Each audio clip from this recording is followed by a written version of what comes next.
최진실과 조성민의 이혼의 원인으로 지목되었던 것은 조성민의 외도였고 그 상대는 일명 신마담이라 불리는 1970년생 신미영이었다. 조성민은 처음엔 사실이 아니라고 부인했지만 결국 최진실과 이혼 후 신마담과 재혼했다. 참고로 이들의 만남이 최진실 동생 최진영에 의해 이루어졌다. 최진영이 신마담 단골이었는데 매형인 조성민이 사업을 시작하자 접대할 곳을 소개해준다고 업소에 함께 방문했다가 신마담과 조성민이 눈이 맞아버린 것. 당시 최진실은 조성민과 신마담이 이메일을 주고받으며 여보야라는 표현을 쓴 점, 조성민의 사무실이 신마담 집 근처인 점 등을 들어 두 사람의 관계가 깊다고 주장했는데 조성민이 바람이 났던 이때가 최진실이 둘째를 임신한 8개월 차 될 때였다. 조성민은 언론에 해명하길 여보야는 술집서 장난삼아 부른 호칭이었다고 했는데 당시 신마담을 취재하던 한 스포츠지 기자가 신마담은 강남에서 주점을 운영 중인 미모의 재력가라고 소개했고 이후 조성민 홀린 신마담 미스터리 추적이라는 기사가 보도되기도 했다. 두 사람은 예식을 생략하고 2005년 혼인신고만 한 뒤 서울 강남에 위치한 고급 아파트에서 살림을 시작했다고 하는데 신마담은 처음 조성민의 집안이 좋은 줄 알았으나 실제로 당시 빈털터리였던 조성민을 먹여 살리게 되었다고 한다. 한화 선수 시절에는 기죽지 말라며 운전기사까지 붙여줬다 하고 이렇게 신마담이 물심양면으로 지원했음에도 불구하고 야구만 했던 조성민은 하는 일마다 실패를 거듭했었다고 한다.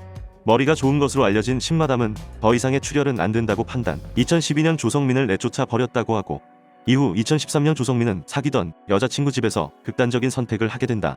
조성민이 신마담과의 불륜으로 전처 최진실도 잃고 신마담에겐 버려져 우울증에 시달리게 된 것이 원인이었을 것이라 대중들은 추측했다.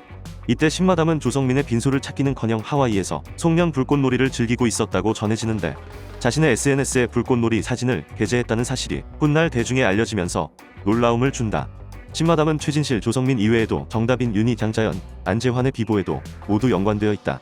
안재환에게 2억 원의 사채를 준 사채업자 원씨와도 관련이 있는 것이 밝혀졌고 최진실, 정다빈의 소속사는 스타즈엔터, 윤희는 올리브나인, 장자연은 더 컨텐츠 센터였는데 이름만 다를 뿐 전부 같은 회사이며 위에는 신마담이 있었다.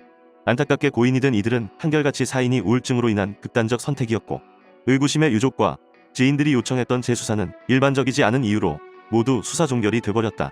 이후엔 장동건과의 관계설, 버닝썬 사건, 배우설 등 수많은 루머가 퍼지며 SBS 그것이 알고 싶다 측이 신마담에 대한 제보 공지를 띄우기도 한 사실이 있지만 제작 및 허가가 떨어지지 않아 방영되지 못하고 있다고 전해진다.